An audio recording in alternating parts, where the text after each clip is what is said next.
todos. El día de hoy vamos a hablar acerca del manejo de la vía aérea y el manejo de la vía aérea difícil.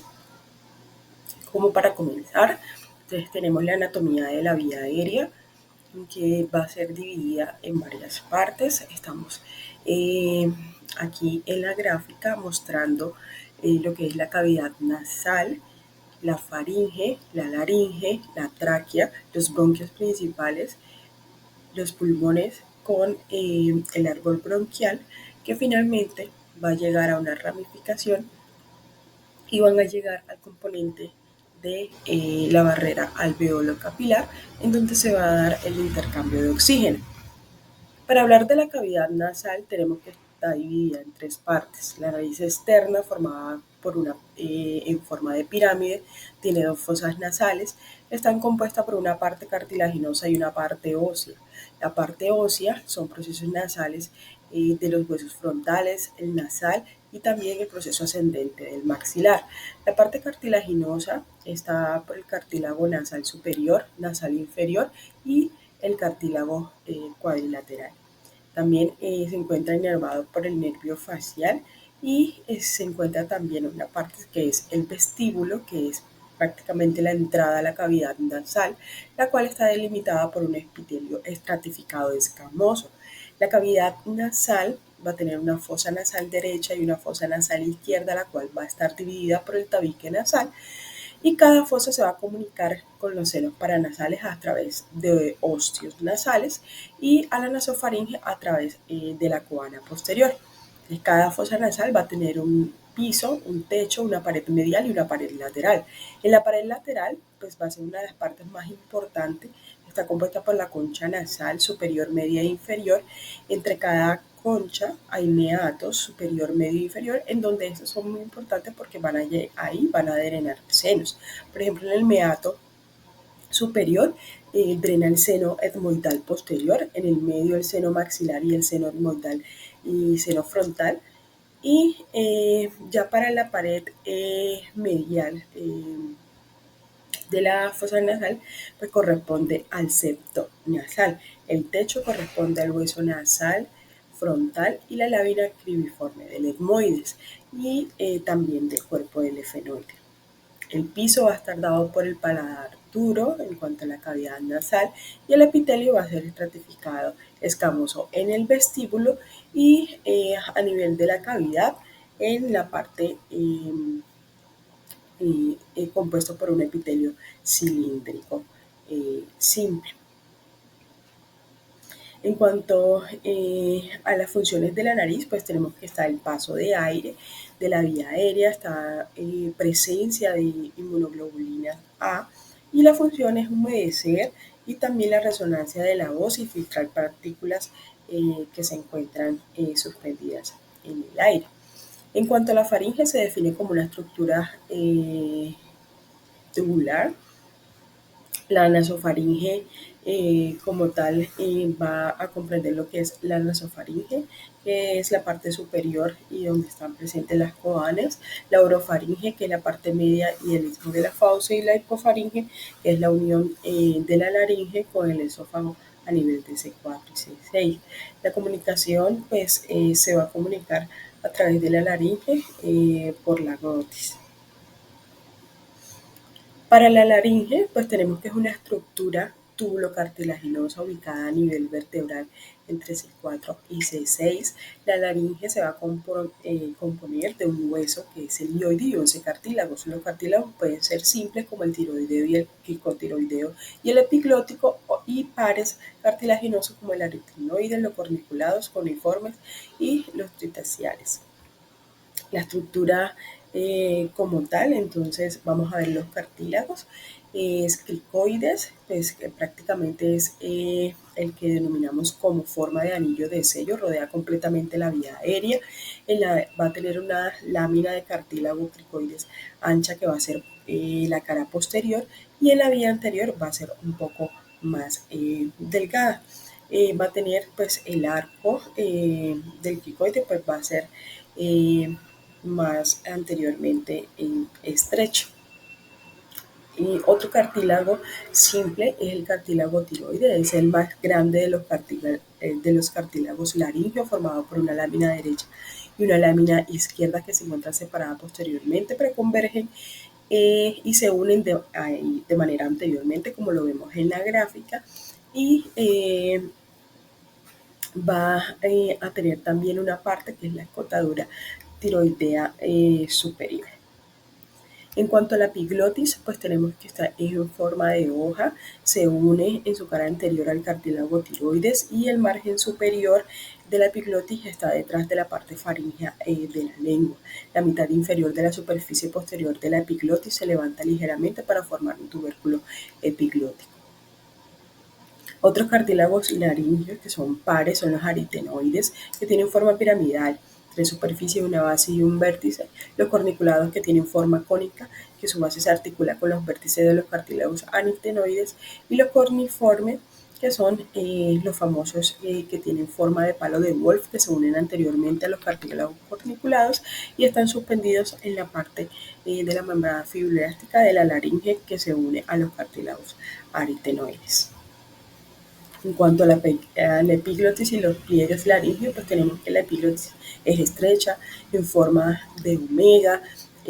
Esta característica le permite a la epiglotis aproximar la óvula durante la alimentación, separando la respiración del líquido y permitiendo así la respiración al mismo tiempo que la deglución.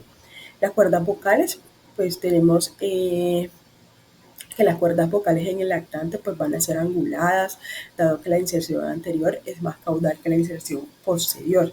Entonces van a haber pliegues. Algo importante de los pliegues, tener en cuenta que los pliegues vestibulares emparejados pues van a comprender lo que es las cuerdas vocales falsas, que se entienden desde el cartílago tiroide posteriormente a la superficie superior de los aritenoides, y las cuerdas vocales pareadas, que vamos a denominar como cuerdas vocales verdaderas, que se van a extender desde la superficie posterior de la placa tiroidea hasta la proyección anterior o proceso vocal de los aritenoides, constituyendo también un epitelio estratificado. En cuanto a la irrigación e inervación de la laringe, tenemos que pues el suministro de la laringe está dada por las ramas laringeas de las arterias tiroideas superiores e inferiores, que proporcionan pues el suministro de la sangre.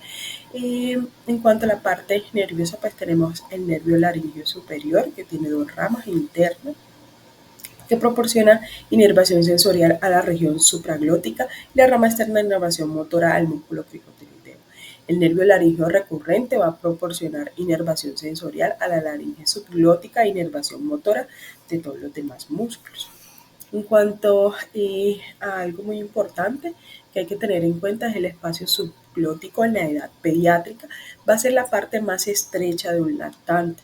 Entonces, ese espacio subglótico es la parte más estrecha en los pacientes pediátricos, a diferencia de los pacientes adultos, en donde el espacio más estrecho va a estar entre las cuerdas vocales, lo que se denomina como glotitis rima.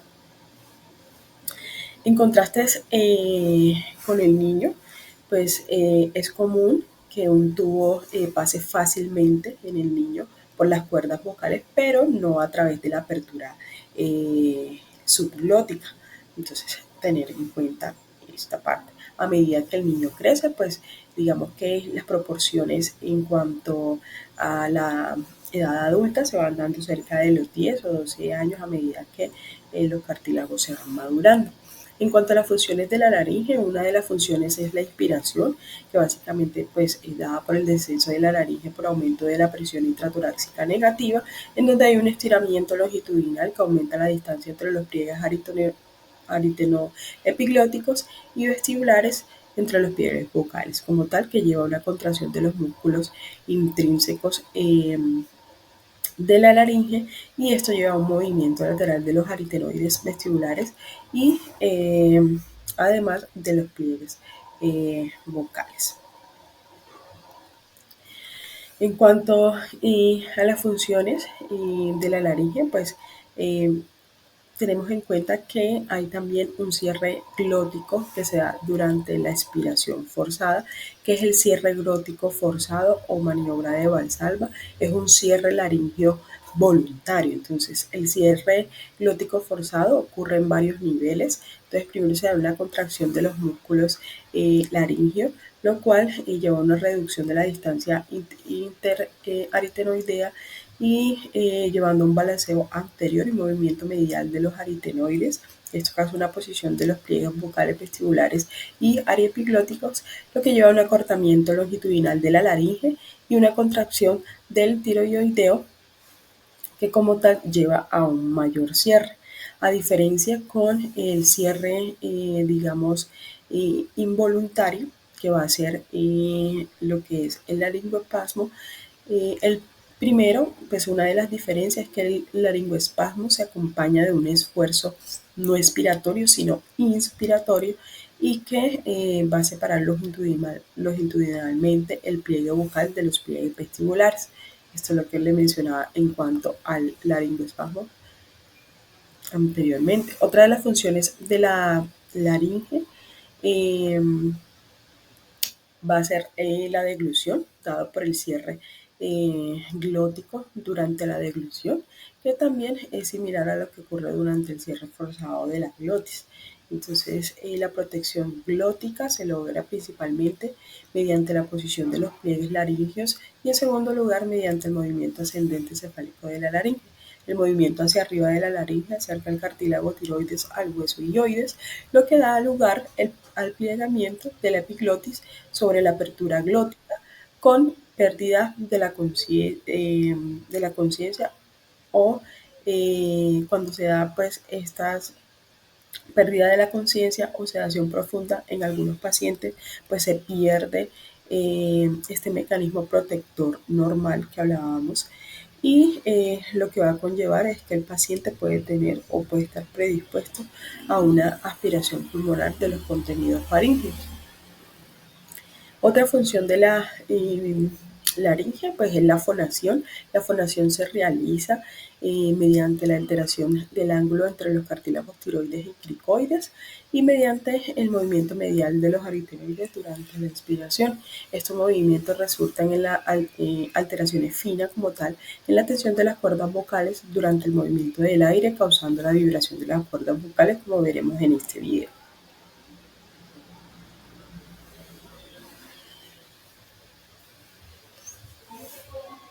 Phonation is the production of sound by structures in the upper respiratory tract. During exhalation, air passes from the lungs through the larynx. Muscles in the larynx can act to move the arytenoid cartilages that then move the cords. The cords are pushed together, and air passes between them in such a way as to make them vibrate, creating sound. Greater tension in the vocal folds creates more rapid vibrations and higher pitched sounds. Lower tension causes slower. En cuanto a las diferencias anatómicas entre niños y adultos, algo muy importante, y es que los niños más pequeños, lactantes y pequeños, van a tener una flexión natural del cuello. Esta flexión del cuello puede crear una posible obstrucción de la vía aérea, por eso es importante tener un adecuado posicionamiento para prevenir esta obstrucción. En cuanto algunas de las diferencias anatómicas y fisiológicas de los pacientes pediátricos, pues está el occipucio. Entonces, para ese occipucio prominente, pues tenemos una estrategia que es un adecuado posicionamiento. Tenemos que también las vías aéreas de los pacientes pediátricos es superior, por lo tanto debemos hacer un movimiento un poco más arriba durante la laringoscopía, y también como tiene una epiglotis que es larga en forma de hoja, tenemos valvas que del laringoscopio que nos pueden servir, por ejemplo, la valva recta de Miller, que nos puede servir para hacer el pinzamiento de la epiglotis y así poder tener una adecuada visualización de las cuerdas vocales o de la apertura glótica y subglótica. También tenemos que tener en cuenta el tubo que debemos utilizar en los pacientes y dado que el volumen pulmonar es un poco más pequeño en la edad pediátrica, tener en cuenta que utilizar el adecuada balón, bolsa máscara o balón máscara válvula y también como llevan a una desaturación rápida, tenemos que tener una adecuada preoxigenación del paciente, evitando como tal las apneas que se pueden presentar. Otra de las diferencias anatómicas de los pacientes es que son respiradores nasales obligados, la laringe es más cefálica y las estructuras orofaringeas más juntas. La obstrucción también de sus narinas anteriores y posteriores pues puede darse por una congestión nasal, una estenosis o una atresia de las coanas que puede causar como tal asfixia. Otra de las diferencias, pues como ya anteriormente explicábamos, la epiglotis tiene una posición un poco más alta cerca del paladar blando que favorece como tal una respiración nasal y también la forma de omega es más larga, se visualiza directamente al explorar como tal la faringe y es más fácil ver la glotis en caso de intubación con hoja recta. Otra diferencia importante es que la tráquea es más corta en la edad pediátrica, aproximadamente 5 centímetros de longitud en los pacientes neonatos y 12 centímetros en los pacientes adultos. Por lo tanto, la tráquea corta predispone a, digamos, a la intubación de un bronquio principal derecho o a la extubación. Entonces, tener en cuenta que es muy importante esta diferencia. También aquí en la gráfica podemos ver cómo es la resistencia del flujo del aire en cuanto al diámetro de la vía aérea. Entonces, la resistencia al flujo del aire es inversamente proporcional a la cuarta potencia del radio de la luz de las vías respiratorias, lo cual significa que pequeñas dimensiones en el diámetro luminal dan como resultado a grandes aumentos en la resistencia de las vías respiratorias en los pacientes pediátricos. La relación de la apertura glótica con las vértebras, hay una diferencia entre niños y adultos, es más cefálica en el adulto, es más cefálica que en el adulto y está a nivel de C3, C4. El hueso hyoide a nivel de C2 y C3 por encima de los 2 años y esto hace que la distancia entre la lengua, hueso hyoide epiglótico y techo de la boca pues en lactantes sea menor que en niños. Esta es una imagen donde podemos ver pues, la apertura glótica a nivel en comparación con las cuerdas con las vértebras. Otra de las diferencias es que la capacidad de coordinar la respiración y la deglución va a mejorar a medida que el niño madura. Entonces, esta maduración empieza alrededor de los 3 a 5 meses y la capacidad para respirar por la boca va a variar con la edad. Entonces, empieza, digamos, esta capacidad es de un 8% en prematuros, de 31 a 32 semanas, 28% en el de 35 a 36 semanas y 40% en el a término.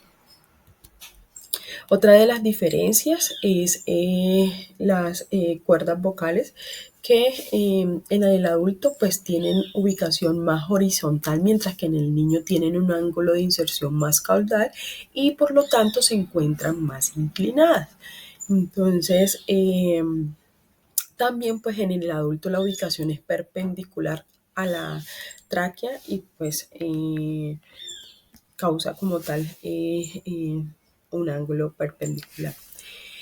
En cuanto a las diferencias en tráqueas y bronquios, como ya lo veníamos diciendo, pues hay diferencias en el tamaño y en calibre y se van acercando a la edad adulta cerca de los 12 años como tal en cuanto a diámetro y longitud de la vía aérea.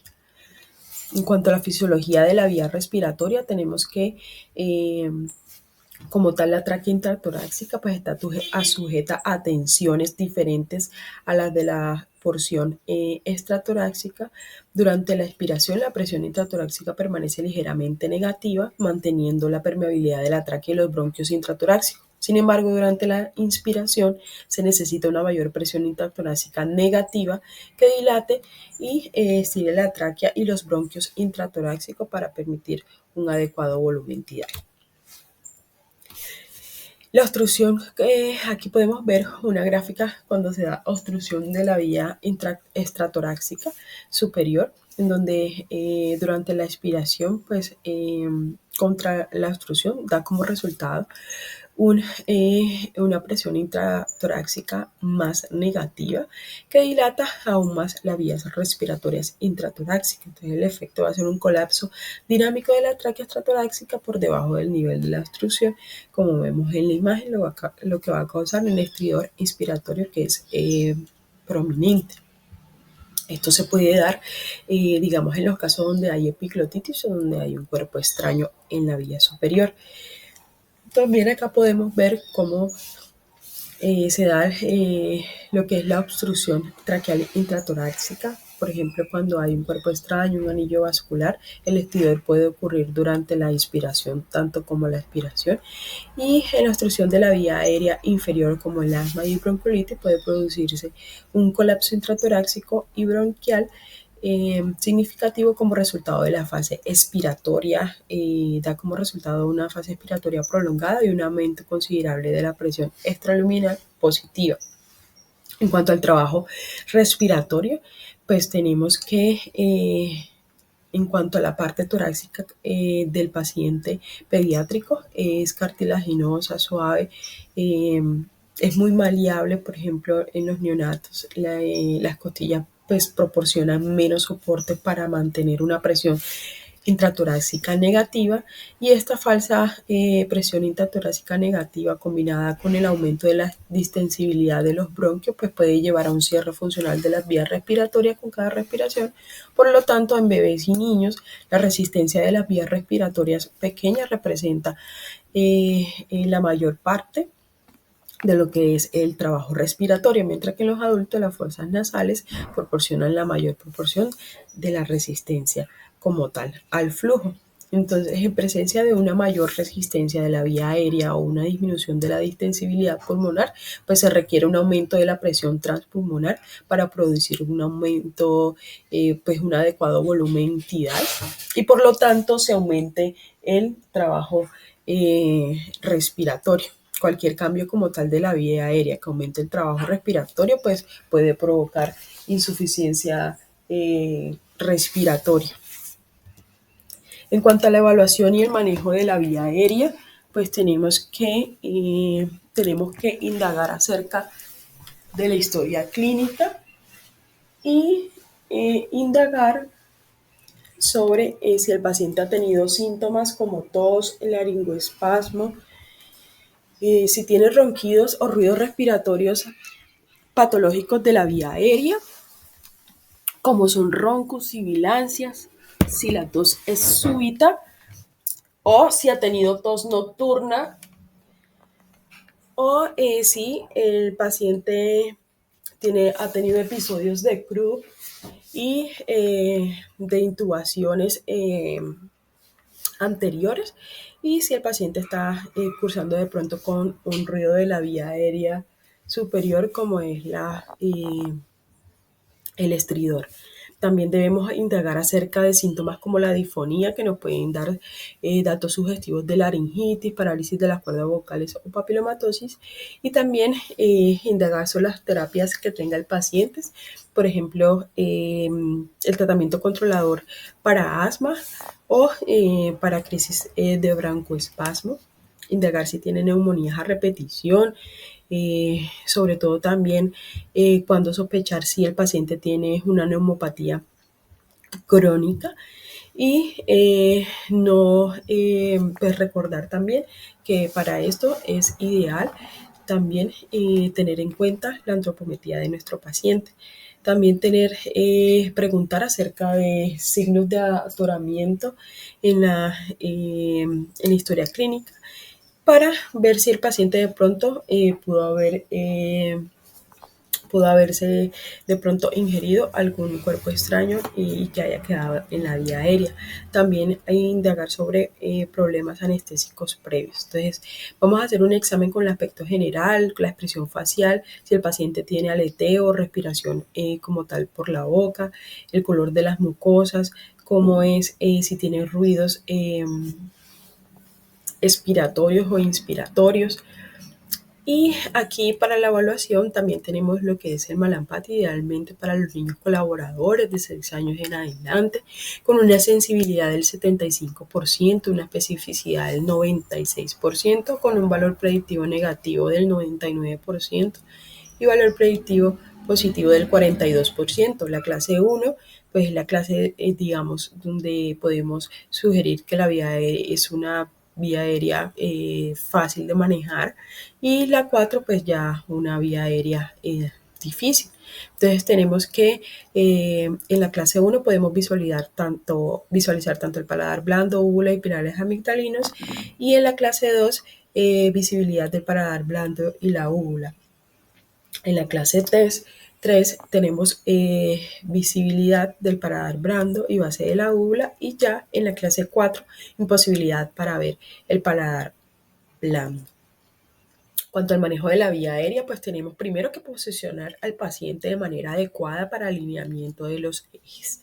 Entonces, sobre todo para los pacientes que son pequeños, en donde podemos encontrar ese occipucio prominente y ese tamaño cefálico un poco mayor en comparación con la proporción de su cuerpo.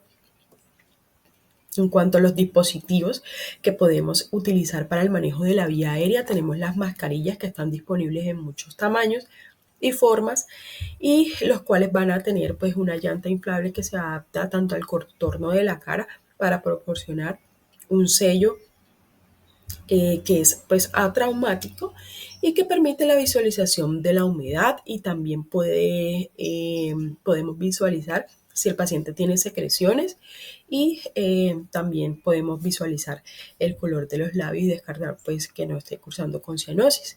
Entonces, la máscara pues debe ser de tamaño apropiado, debe ser colocada sobre el puente de la nariz evitando pues los ojos y extenderse a la mandíbula. Uno de los errores más comunes durante la ventilación con mascarilla es que podemos comprimir fuertemente el triángulo submental con los dedos, colocándolo debajo de la cresta mandibular, lo que ocluye parcialmente la vía aérea. Entonces debemos evitar. Aquí podemos ver un video cómo es el posicionamiento These are the main components of the self-inflating bag valve mask. Note the arrows are pointing to the face mask, the pop-off valve, the actual self-inflating bag component, the oxygen tubing, and the oxygen reservoir.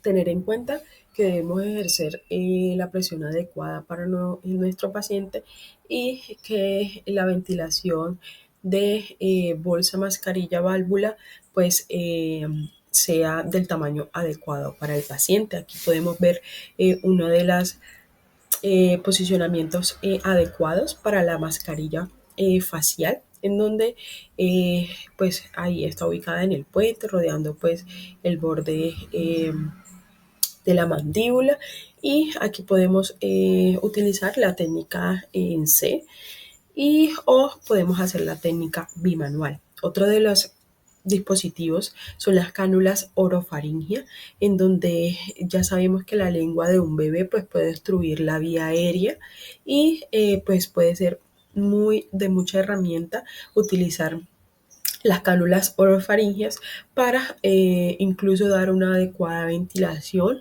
con la bolsa, mascarilla, válvula, y toca elegir pues el tamaño también adecuado. En los pacientes menores de 6 años podemos hacerlo desde la comisura labial hasta el ángulo de la mandíbula, y ya en los pacientes mayores de 8 años podemos hacerlo desde la comisura labial hasta el lóbulo de la oreja. Entonces aquí podemos ver que este dispositivo, pues cuando es demasiado largo, también pues puede causar, traumas en la apertura, puede empujar la epiglotis y causar pues epiglotitis traumática. Entonces es idealmente escoger el tamaño. Adjuncts. So the next thing you may want to consider is having a oral airway in place, especially if the patient is difficult to mask ventilate. Airway adjuncts. So the next thing you may want to consider is having a oral airway in place, especially if the patient is difficult to mask ventilate. When you're choosing the size of an oral airway, you want to make sure you choose one that will be an appropriate size. So you'll go from the angle of the mouth to either the tragus or the angle of the jaw. So if I measure here from the angle of the mouth to my tragus, or to the angle of the jaw, it's the same distance. And this one would be an appropriate size for this patient. What you're attempting to do is pull the tongue forward, so you want to make sure that the hooked part. Aquí podemos ver pues, cómo es en los pacientes pediátricos, pues midiéndolo de los pacientes pequeños, desde la comisura labial hasta el ángulo de la mandíbula. Estas cánulas orofaringeas, pues digamos que están indicadas cuando hay ausencia de los reflejos protectores de la vía aérea, como en la alteración del estado de la conciencia, y están contraindicados en sospecha de fractura de base de cráneo y coagulopatía, y también fístulas de líquido cefalorraquídeo. Otros dispositivos son las cánulas nasofaringeas, que también están indicadas pues, en caso de alteración del estado mental. Sin embargo, pues, son de utilización un poco más especializada por el servicio de anestesiología. Una de las ventajas es que tiene puerta para succión de las vías respiratorias, y pues también podemos utilizarla para el control de la vía aérea superior. Otra de los dispositivos pues es la máscara laríngea, que es muy importante. La máscara laríngea es un dispositivo de control de la vía aérea que es muy importante en cuanto al manejo de la vía aérea, sobre todo incluso cuando estamos ante una vía aérea difícil. Es una alternativa pues a la máscara de ventilación y de la intubación endotraqueal. No reemplaza como tal a la intubación endotraqueal, pero sí puede dar una adecuada ventilación de la vía aérea en el manejo de la vía aérea difícil, y también durante la resucitación de un paciente inconsciente. Aquí tenemos que tener en cuenta que debemos mantener presiones al menos de 20 centímetros de agua para minimizar lo que son las fugas del manguito, y también evitar lo que es la insuflación gástrica. Test the cuff by inflating it with 3 or 4 cc's of air.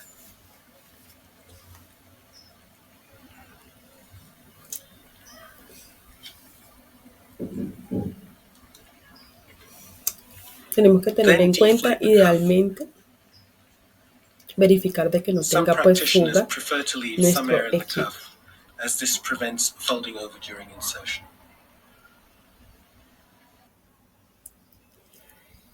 En cuanto a las tallas, pues tenemos que, de acuerdo al peso, hay unas tallas para utilización de la máscara como tal, laríngea. En cuanto a los soportes de vía aérea, podemos utilizar también cánula nasal de alto flujo para garantizar, digamos, si nos estamos preparando para una intubación, podemos garantizar, mientras se prepara el equipo, utilización de ventilación por cánula nasal como tal de alto flujo. Para la intubación orotraqueal, pues tenemos que las indicaciones pues están en paro cardiorrespiratorio, obstrucción de la vía aérea, necesidad también de aislamiento y protección de la vía aérea en pacientes con Glasgow menor de 8, insuficiencia respiratoria, también tener en cuenta que hay riesgo de broncoaspiración y en aquellos pacientes que tienen incapacidad para mantener la vía aérea como tal. Entonces aquí podemos encontrar qué valvas tenemos. Entonces están las válvulas MAC, que son las válvulas curvas, que son las de McIntosh, o las valvas Miller, que se utilizan, pues son preferibles en la edad pediátrica, pero podemos utilizar las MAC en los pacientes pues, de 6, incluso de 6 años en adelante, para pues, el manejo de la vía aérea. En cuanto a qué número de tubo debo colocar, pues hay unas fórmulas.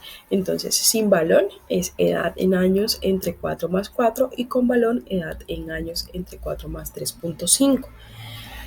No utilizar, pues se prefiere no utilizar balón en niños menores de 8 años por el daño que se presenta en la mucosa traqueal, sobre todo en ese espacio subglótico que hablábamos, que es el más estrecho en la edad pediátrica. Podemos utilizar pues el número de tubo para pacientes de 1000 gramos 2.5, entre 1000 y 2000 gramos 3, y los pacientes a términos de 2500 en adelante podemos utilizar 3.5, y así utilizando. ¿Hasta cuál profundidad avanzo el tubo? Pues podemos utilizar en los neonatos peso más 6, o el diámetro del tubo en la edad pediátrica por 3. Hasta ese número, pues lo que me dé avanzo el tubo como tal. Aquí también pues, podemos encontrar una tabla de acuerdo a las edades que tanto se debe avanzar con la incisión aproximada del tubo.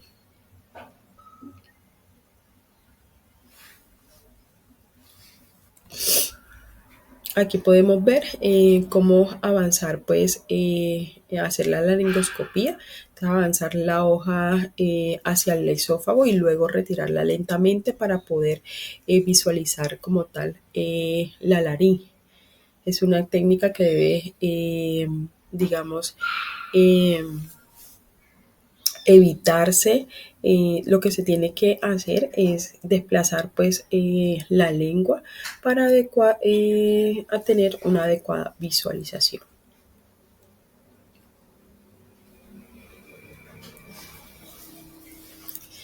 En cuanto a la fijación, pues ya tenemos dispositivos como tal de fijación, como lo podemos ver en la imagen, pero sin embargo podemos hacer una fijación como lo apreciamos en la imagen de manera pues empírica y manual.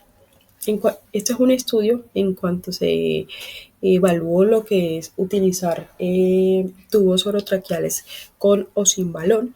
Entonces tenemos que para el manejo de la vía aérea pediátrica, pues en los estudios pues, históricos se ha preferido los tubos sin balón en menores de 8 años, porque el objetivo principal era, digamos, obtener un sellado adecuado de las vías aéreas en la parte más estrecha y así evitar como tal la presión directa sobre la mucosa de las vías aéreas para minimizar el posible daño de la mucosa. Realmente esto ha venido cambiando en cuanto a estudios recientes en los que se prefiere incluso utilizar tubos con balón, incluso en los pacientes menores de 8 años, porque no se ha visto como tal una diferencia en cuanto a las lesiones que se dan en la parte estrecha, en la subglotis. Sin embargo, pues se necesitan estudios un poco más de soporte y de evidencia para esta decisión. En cuanto a la vía aérea difícil, tenemos que podemos estar ante una vía aérea difícil anticipada cuando conocemos y no anticipada cuando no conocemos que nos vamos a enfrentar a esa vía aérea. Esto es un consenso o una guía de manejo que en donde revisaron pues toda la literatura en cuanto al manejo de vía aérea difícil para la Academia o la Sociedad Americana de Anestesiología. Esta guía es del 2022, en donde se escogieron pues 15 miembros de la ASA, en donde se evaluaron los estándares y los parámetros en cuanto a las pautas que están designadas tanto para pacientes adultos y pediátricos con vías respiratorias difíciles, anticipadas o imprevistas. Entonces, categorizaban pues en cuanto a niveles de evidencia, categorizando pues el nivel 1 como metaanálisis y ensayos controlados, y también en cuanto a niveles de recomendación. Entonces, en cuanto a definiciones de vía aérea difícil, tenemos la dificultad cuando hay dificultad para la ventilación de la mascarilla, cuando no es posible proporcionar una ventilación adecuada, y debido pues a que tiene una adecuada máscara, una fuga excesiva de aire, una resistencia a la entrada y salida de aire. La laringoscopía difícil cuando no es posible visualizar ninguna porción de las cuerdas vocales después de múltiples intentos de laringoscopía, y la ventilación supraglótica difícil de las vías respiratorias es cuando no es posible proporcionar una adecuada ventilación debido a uno o más de los siguientes factores, como son la colocación difícil pues de los dispositivos supraglóticos, cuando requieren múltiples intentos, cuando el sello es inadecuado de la vía aérea supraglótica, cuando hay fuga excesiva de aire. Otras definiciones es la intubación traqueal difícil o fallida.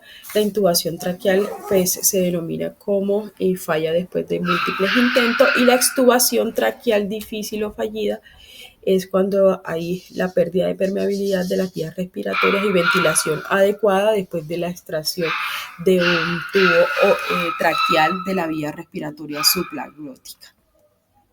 En cuanto a la vía aérea invasiva difícil o fallida, pues tenemos características anatómicas o anomalías que reducen o impiden la probabilidad de colocar con éxito una vía aérea en la tráquea a través de la cara anterior del cuello.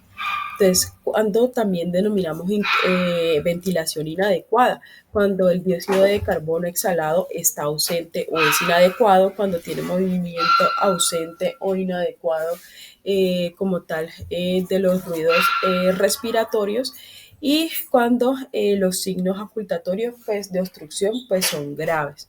En cuanto, pues también se denomina en cuanto a cianosis, entrada o dilatación de aire gástrico, y también a una saturación de oxígeno disminuida o inadecuada.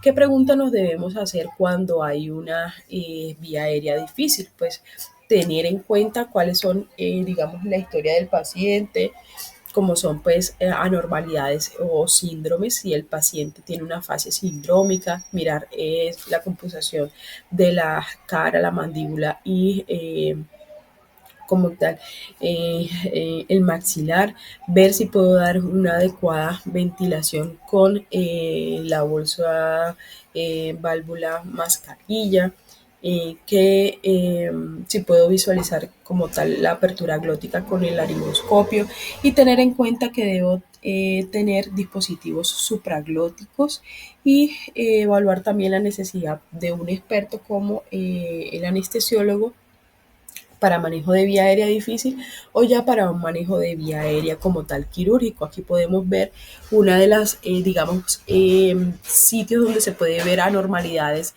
patológicas como la nasofaringe, también en donde podemos encontrar atesia de coanas, estenosis, podemos encontrar hemangiomas congénitos tanto de vía aérea superior, también en los pacientes con síndrome de Pierre-Robin, que son pacientes con vía aérea difícil por la micrognatia, por la macroglosia, y pues otros tipos de síndromes que podemos encontrar, y alteraciones también metabólicas como la polisacaridosis. Cuando se denomina pues vía aérea difícil, cuando tenemos pues 2 intentos de laringoscopía directa en niños con intubación traqueal difícil, pues se considera que hay una alta tasa de fracaso y una mayor incidencia de complicaciones graves. ¿Qué estrategias podemos hacer? Pues minimizar el número de intentos por laringoscopía directa y tener la transición a una técnica indirecta por por ejemplo, el videolaringoscopio y el broncoscopio de fibra óptica, idealmente el broncoscopio flexible. Y considerar un medio para la oxigenación pasiva, como es la canula nasal de alto flujo, como mirábamos anteriormente. En cuanto al videolaringoscopio, en cuanto a la evidencia que existe, pues tenemos que la laringoscopía directa en pacientes con vías respiratorias difíciles previstas informaron una mejoría en las vistas laringea y una mayor frecuencia de las intubaciones exitosas y una mayor frecuencia de intubaciones de un primer intento y menos maniobras de intubación con la laringoscopía asistida por video. Esto es una evidencia A1. El éxito como tal del primer intento de intubación y el tiempo hasta la intubación, una categoría de evidencia A2, y también se informaron casos donde se observaron éxitos de intubación con videolaringoscopía con una amplia gama de afecciones difíciles de la vía respiratoria. En cuanto a endoscopios flexibles, vemos que un estudio comparativo no aleatorizado que comparó la intubación con broncoscopio flexible versus laringoscopía directa informó hallazgos equívocos para las intubaciones complicadas. Sin embargo, estudios con hallazgos observacionales para endoscopios de intubación flexible indicaron tasas de éxito que variaron del 78 al 100% con una evidencia categoría B3. Y los informes de casos también observaron intubación exitosa con endoscopios de intubación como tal flexible. En cuanto a los dispositivos supraglóticos de las vías respiratorias, los estudios observacionales indicaron pues una inserción e intubación exitosas de las vías respiratorias supraglóticas que variaron del 65 al 100% de los pacientes cuando se enfrentaban a vías respiratorias difíciles anticipadas. Y otro hallazgo es que un ensayo controlado aleatorio que comparó las vías respiratorias supraglóticas de segunda generación con las vías respiratorias supraglóticas de primera generación informó tiempos más rápidos hasta la intubación con las vías respiratorias supraglóticas de segunda generación. En cuanto a los endoscopios rígidos, tenemos que no existe suficiente literatura para evaluar el beneficio o el daño del broncoscopio rígido para los pacientes con vías respiratorias difíciles anticipadas. Existen técnicas combinadas, pero ya es como tal de manejo pues, del especialista, en donde han hecho ensayos con videolaringoscopio combinado con broncoscopio flexible, que informó una mayor tasa de éxito en el primer intento con la técnica de combinación que con el videolaringoscopio solo con una evidencia categoría A3. También se han informado en estudios observacionales tasas de intubación exitosa con técnicas combinadas que variaron del 80 al 90%. Este es un algoritmo que proponen para la vía aérea difícil pediátrica en cuanto a la Asociación Americana de Anestesiología. En cuanto ellos, lo primero que nos recomiendan es que cuando estamos enfrentados a una vía aérea difícil, siempre pedir ayuda. Y en cuanto a los pacientes, pues también debemos evaluar cuando contamos con un dispositivo de laringoscopía, ya sea de máscara laringea, videolaringoscopio o de fibrobroncoscopio. Esto es un estudio que me pareció muy interesante, en donde se evalúa la exposición y confianza de los procedimientos críticos de las vías respiratorias por parte de los médicos en los pacientes con vía aérea difícil, tanto anticipada como no anticipada, y el manejo de vía aérea como tal normal. Entonces, esto fue, digamos que determinaron, uno de los objetivos era determinar la frecuencia con la cual los médicos de urgencia se enfrentaban como tal a una ventilación, ya sea por válvula, bolsa, máscara,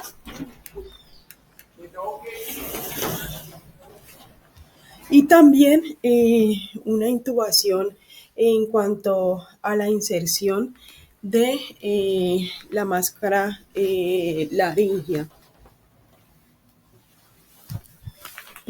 También podemos evaluar aquí la práctica con los cambios de tubo de traqueostomía y las vías respiratorias como tal para el manejo del área en el servicio de urgencia. Entonces respondieron como tal 1.602 de 2.446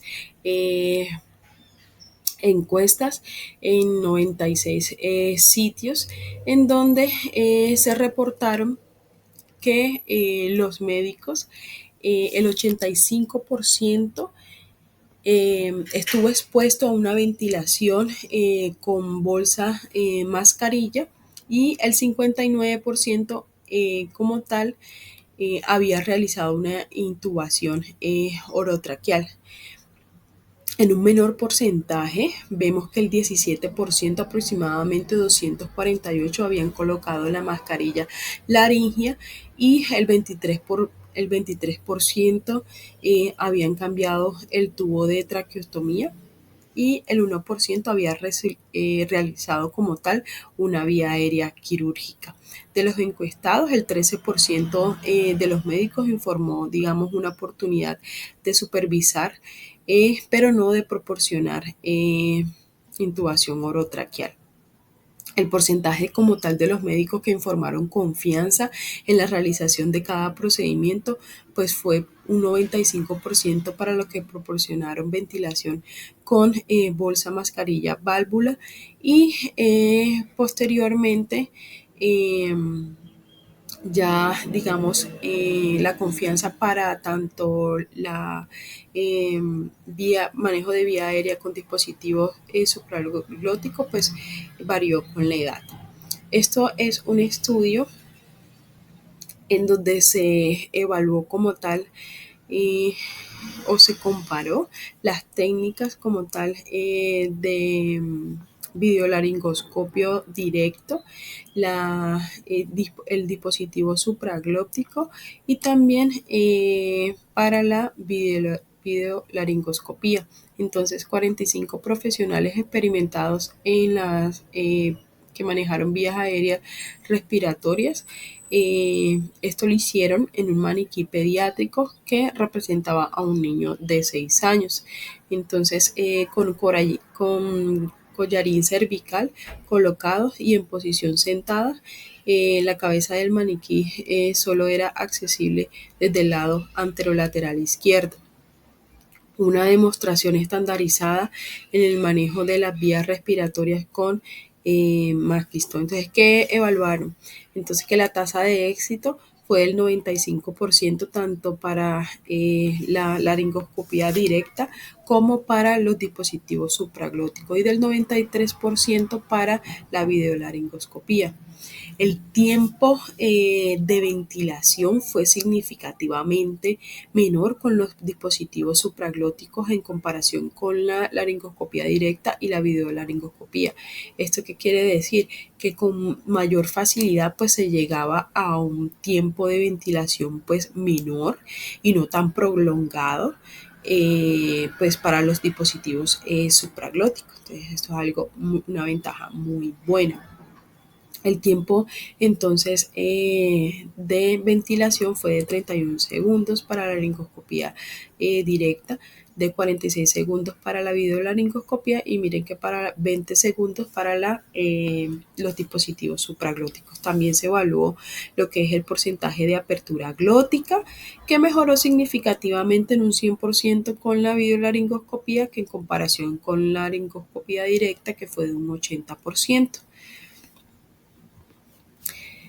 En cuanto a resumen, pues sugiere que los dispositivos supraglóticos deben considerarse para el manejo primario de emergencia pediátrica de las vías respiratorias en situaciones con accesos restringidos como tal.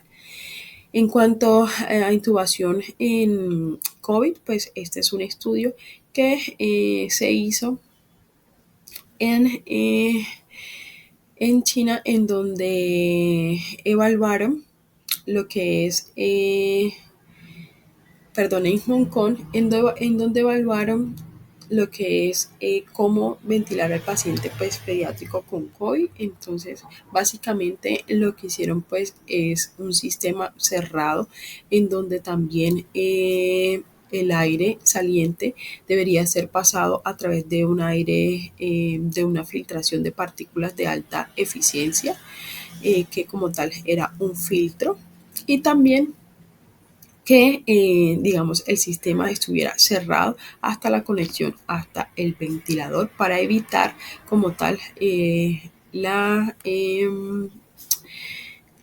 propagación de las partículas aéreas. En cuanto a las complicaciones de la vía aérea difícil, pues tenemos que puede haber una lesión de la vía aérea superior, trauma nasal, avulsiones de dientes, laceración traqueal, perforación, hipoxemia, intubación en el esófago, intubación selectiva por la tráquea de menor tamaño en los pacientes pediátricos, broncoaspiración, necrosis traqueal, edema glótico, posintubación y estenosis laringotraqueal. Muchas gracias.